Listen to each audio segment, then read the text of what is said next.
Hi everyone, welcome to my channel Design with Roosevelt. Continuing with CSWP Practice Problems, today we'll work on question 11.3. Let's take a look at this question. So in this question, unit of measurement is IPS. Like always, we need to ensure we're using the same unit of measurement in SolidWorks setting. Now looking at this geometry, it's a pretty simple geometry. We have two cylinders and we have a bunch of holes. So my preference is to focus on the top view. I'm going to make these two cylinders first, and then I'm going to define a location for the holes, and finally I will make these holes using hole wizard command. So with this introduction, let's jump into SolidWorks and start modeling this part. In SolidWorks, first we need to check unit of measurement, and you can see that we have millimeter gram second, which is not correct. Click on this drop down menu and change it to IPS. Now click on a sketch and choose top plane. Here we need three circles, so let's click on circle command. This is the middle one, second one, and the third one. According to the top view, the diameter of the inner circle should be 1 inch, so this is 1. The distance between the inner circle and second one should be 0.125. And finally, the diameter of the outer circle should be 3.75. So now we have the sketch for the circles. Next step is to use extrude boss command. So click on feature, click on extrude boss. And here we need to select contours. First, I want to focus on the large circle. So what I'm going to do, I select this one and this one. The height of this section should be 0.5625 of inch. So what I can do, I can change this height to 0.5625. Awesome.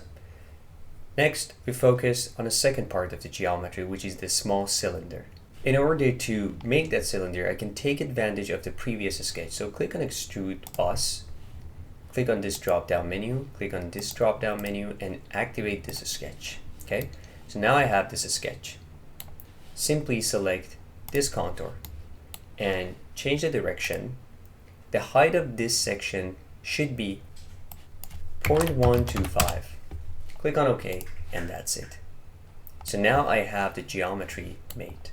Next step is to define the location of the holes. In order to do this, I can simply click on a sketch and choose this surface. Now here, I click on this center line and make a vertical line. We know that the center point of all these holes are located on the same circle. So let's click on circle command, make a circle. Change this to for construction. The diameter of this circle, according to the geometry, should be 1.3125 times 2. 1.312 is the radius of the circle. So I multiply that by 2 to find the diameter. Awesome. So now this is a circle for the center point of all these holes. Of course, one hole is right at this location. So what I can do, I can click on point command and make a point here. So that's the location of one hole. The second one should be somewhere here. Now the question is, where's the location of this hole? If you look at the geometry, we have total number of 10 holes and they're distributed around this circle. So what I can do, I can use center line and make a center line from this location to the center point, and then I can define the angle. If I click here, I can define this angle. This angle should be 360 degrees divided by 10. Why? Because full circle is 360 degrees. We have 10 holes, so the angle between two holes should be 360 degrees divided by 10. So that's 36 degrees. And now you can see the location of the hole defined. Exit this sketch. Next, we need to focus on using hole wizard command and make hole in this geometry. Let's start with the tap holes. And the location of the first tap hole should be this point. So I click on feature, I click on hole wizard. For the hole wizard, in order to change the setting to tap hole, you can simply click on this one. So this is a straight tap hole. Standard NC inch is good. Type bottoming tap hole, that should be good. Now all I need to do is to change the size. Click on this drop down menu. So what I need here is 5/16 of an inch. So if you go up you can see that here I have two options, 5/16 and 5/16. One is -18, which means that it's gonna have 18 threads in 1 inch, and this one is 5/16-24, which means it has a finer pitch. Basically, it has 24 threads in 1 inch. Now, according to this question, we need to select 5/16-18.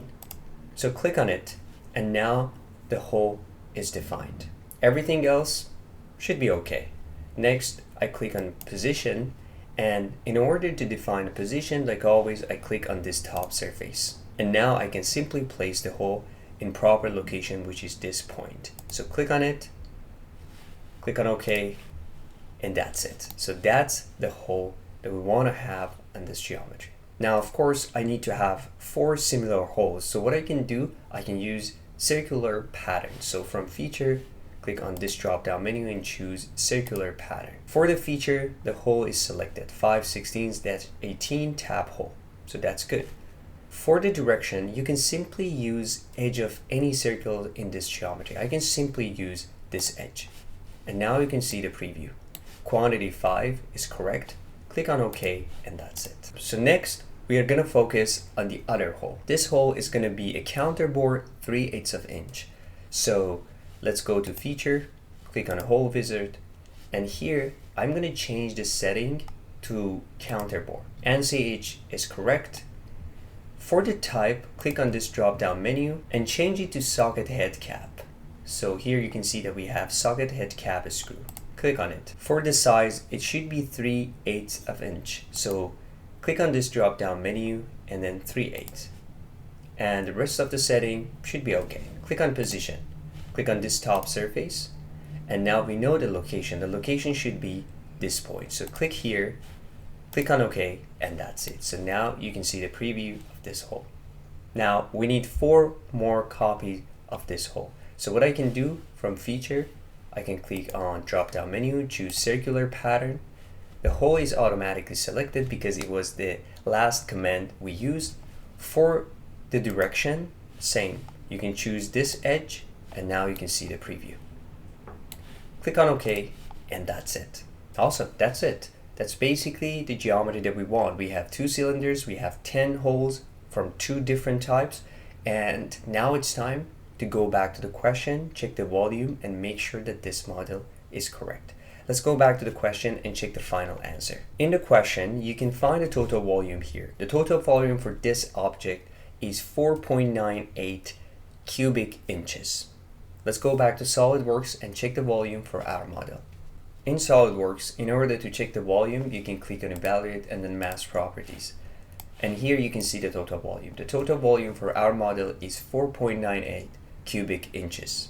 This is exactly the same as the number that we found in the question, which is showing our model is correct and there's no problem with it. Okay, that's it. That's a wrap for this video. I hope you enjoyed it. If you have any questions or comments, please leave comments down below. Thanks again for watching. My name is Rusbe. Hope to see you again soon in the next videos.